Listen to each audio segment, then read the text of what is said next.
Hello, this is Jimmy Mitchell, and we are back with another episode of the Libertarian Uncensored podcast, going over all the posts on the Libertarian Uncensored subreddit.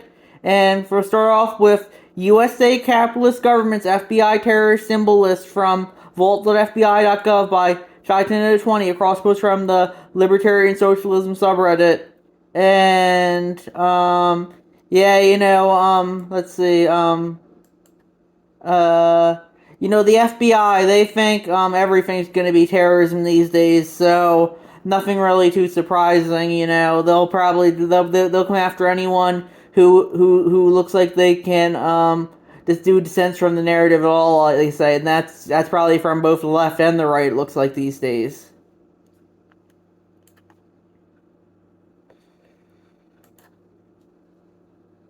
Then we have North Carolina Republicans are creating a secret police force from the dailybeast.com by whittling down across from the r/law subreddit. And I said,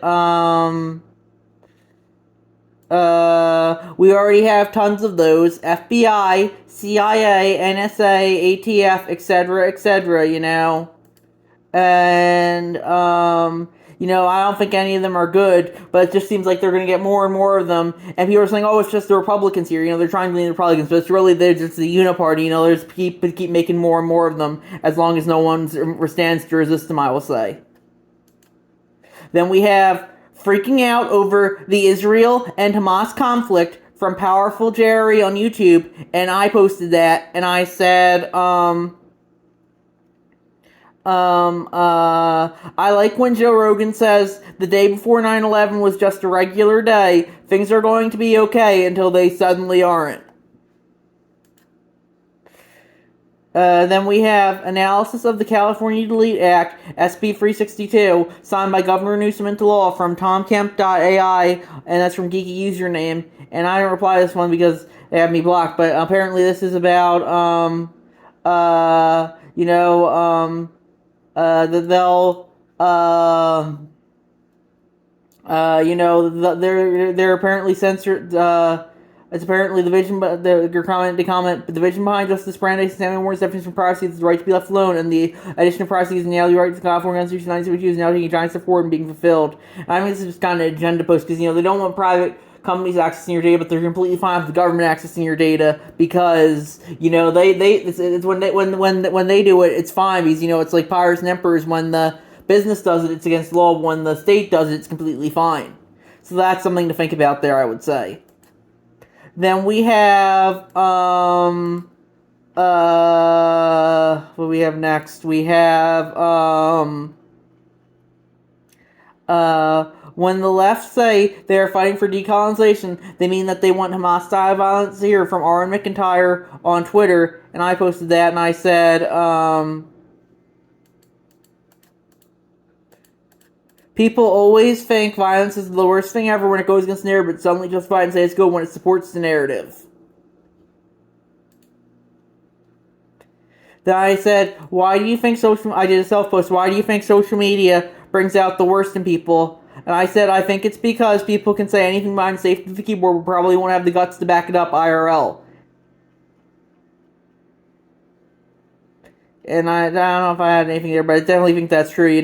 People seem to be mostly cowardly when it comes to, from my experience, most people tend to be more cowardly, so that's close to the result of human evolution, which when they're doing so makes someone more likely to survive. People would rather hide behind their screen since it's easier for them rather than engaging in person with someone else with a differing opinion who could potentially respond violently if they get offended enough. It's why the average Redditor is mostly all bark and no bite. They talk a big game, but probably aren't the most impressive people IRL, like that one r/anti-work moderator who went on Fox News last year. Then we have the pure hypocrisy and discourse all over social media right now from Chaitan20, that's crosswords from the r/class conscious memes subreddit. And, that is, I said, a riot is the language of the unheard until it ends up at your front door if it goes against the narrative, for that matter, like January 6th.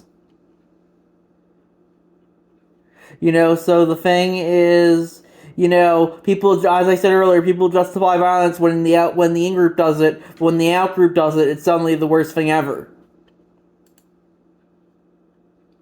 Then we have Clarence Thomas renews call for new tyrannical powers for leaders, reconsideration of landmark libel ruling. The justice wrote the decision. New York Times Reese Sullivan lets news organizations cast false aspersions on public figures with near impunity. From nytimes.com by ChaiTown20. And yeah, I definitely don't give. I don't think that's good. I would say, Clarence Thomas is more right wing, but he's definitely authoritarian. I would say I think all of the Supreme Court is authoritarian. That's why I don't think it's a legitimate institution, because I don't know why should they get to judge what's right and what's wrong when we the people should have the right to do that ourselves. I'll say, as long as the NAP isn't being violated.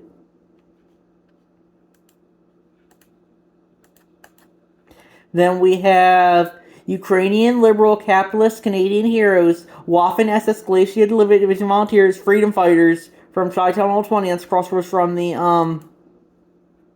Endless War subreddit. And I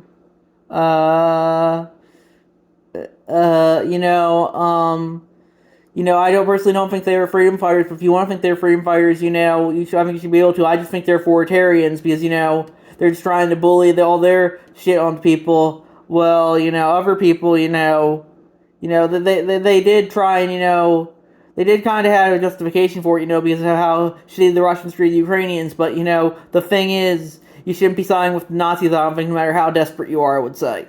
But that's just my 2 cents on the matter. People will justify what they justify, I think.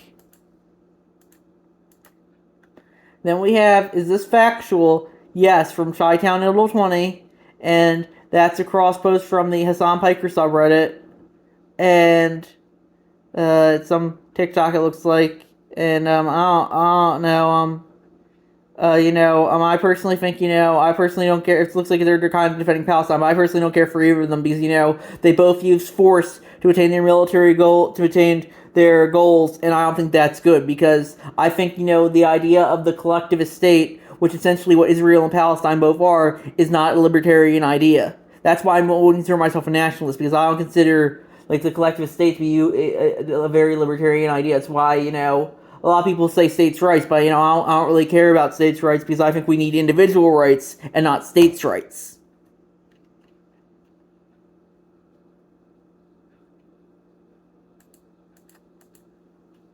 Then we have Congress has been buying war stocks. Sure looks like our government knew the Hamas attack was coming, almost like Bibi allowed it to happen. This is admittedly conspiratorial thinking. It's a cross post from the Unusual Whale subreddit by ChaiTown20, and I guess I would agree. I would agree with that. The thing is, people are going to conspire if they're given the ability to, and you definitely see that when it comes to the government. They dismiss all criticism as conspiracy theories, but people will have been shown to lie and conspire if it benefits them time after time again. I think that's important to remember. Then we have, so far on X, the unconfirmed report about 40 murdered babies have at least 44 million impressions, 300,000 likes, over 100,000 retweets from Twitter.com. That's a tweet from Marco and Jones, and that's a post. The post was from Frosty Slawman, and I said,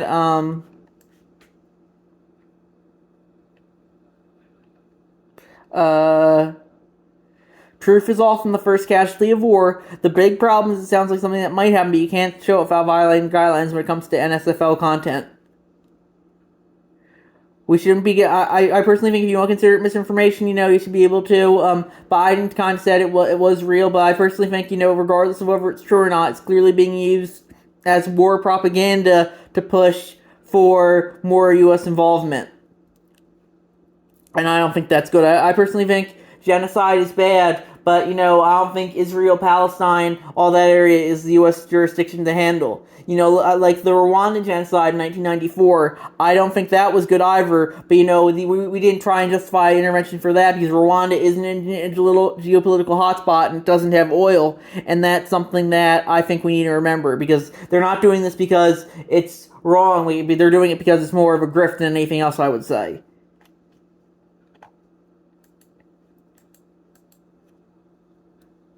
And also, it doesn't matter if misinformation or disinformation is not on purpose. If it's still free speech, and we shouldn't be justifying state authoritarianism to suppress it like the EU is doing in this instance. Social media is mostly a way to sell narratives and agendas to people. That shouldn't be a justification for censorship, however.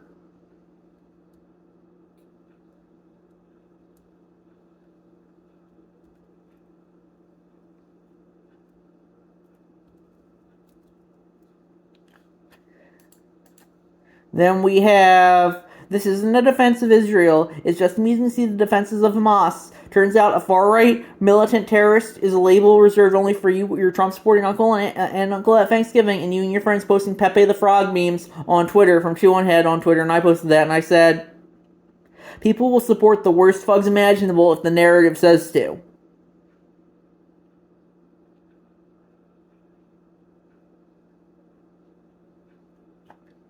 You know, everyone considers themselves a free thinker, but then the narrative comes knocking at the door, and suddenly they justify the worst shit imaginable because the narrative says to. Then we have, let's talk about one of the propaganda events that presaged the first Gulf War, the Uriah testimony from Aristophanes on Twitter, and I posted that. And I said, see also Gulf of Tonkin and WMDs in Iraq, everyone wants to sell you an agenda. They won't hesitate to lie to you to do it. It's not a justification for censorship, however. You also kind of saw it in Syria as well, when the government tried to push us into it over Assad's supposed use of chemical weapons. And then I also going to add, you also had the USS Maine blowing up USS Maine blowing up in 1898, being used to push for war with Spain as well, even though it was almost certainly an accident. Push for war as well, even though it was almost certainly an accident. So yeah, that's why you shouldn't be trusting. Whenever someone wants to send you to war, you shouldn't be trusting what they say, even if it's true. It's not the U.S.'s duty to police the world. Then we have the two-headed uniparty once again from Spike Cohen on Twitter, and that's his response to Steve Scalise winning the Republican nomination for the Speaker of the House elections. And I said, Jim Jordan wouldn't be different either. So my thing is there, even the ones who try and brand themselves as radical, like Matt Gaetz or AOC, they're just as much members of the uniparty, I would say, as everyone else. And that's why I think we need to remember that it's not good to justify their actions, because even if they try and say they're separate, they'll always find a way to come together in the end. Then we have, I don't know of anyone on the right who is sympathizing with Hamas. I do know that the Hillary to Romney axis of evil is pro-Israel to the core, and last I checked, they weren't my friends either, from Tom Woods on Twitter, and I posted that, and I said, people don't allow for any send on when it comes to break from there on social media, it seems. It's sad to see that a lot of the supposed America First Republicans were just John McCain all along, even if it was kind of expected. John McCain, of course, always pushing for foreign interventionism. Then we have, I don't care if it's true or not, it's undoubtedly being used as war propaganda, and that's what I care about here. And I retweeted that, and I posted it as well, and I said, and that's my response to the children beheading thing. I said, people justify doing all kinds of fucked up shit to others, and even in times of peace. Whether it's true or not wouldn't surprise me, but like with the Uyghur genocide, which I personally believe to be true, it's clearly being used to bait people to emotionally support a greater U.S. involvement in the conflict. And I also added, Gulf of Tonkin, WMDs in Iraq, Syria using chemical weapons, etc. Don't get fooled into war again.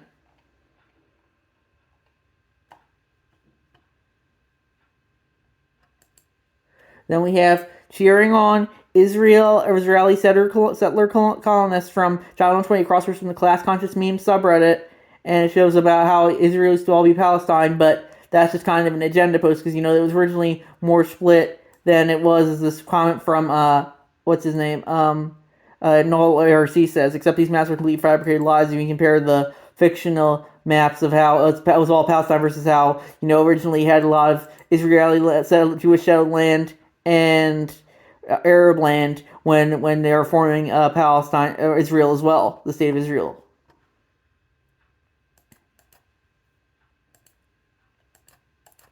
Then we have the Koch family, third generation capitalist oligarchs ties to Nazi ideology and war entrenched sniffing from timeline.com by Chaitin20. And that's that's just kind of her agenda post. I don't really like the Kochs. I think they're just trying to influence politics. I probably would agree with them on some issues, but the thing is, everyone who dissents at all is a Nazi on Reddit, and that's important to remember. Then we have Republican lawmakers introduced resolution to expel George Sanders from Congress only after what they knew it was publicly exposed from NBCNews.com, and that just goes to show you that sometimes, they'll find a fall guy, and justify kicking him out, but other than that, nothing's ever going to really change. And I think we're going to wrap it up there, and I'll see you guys next episode. Bye.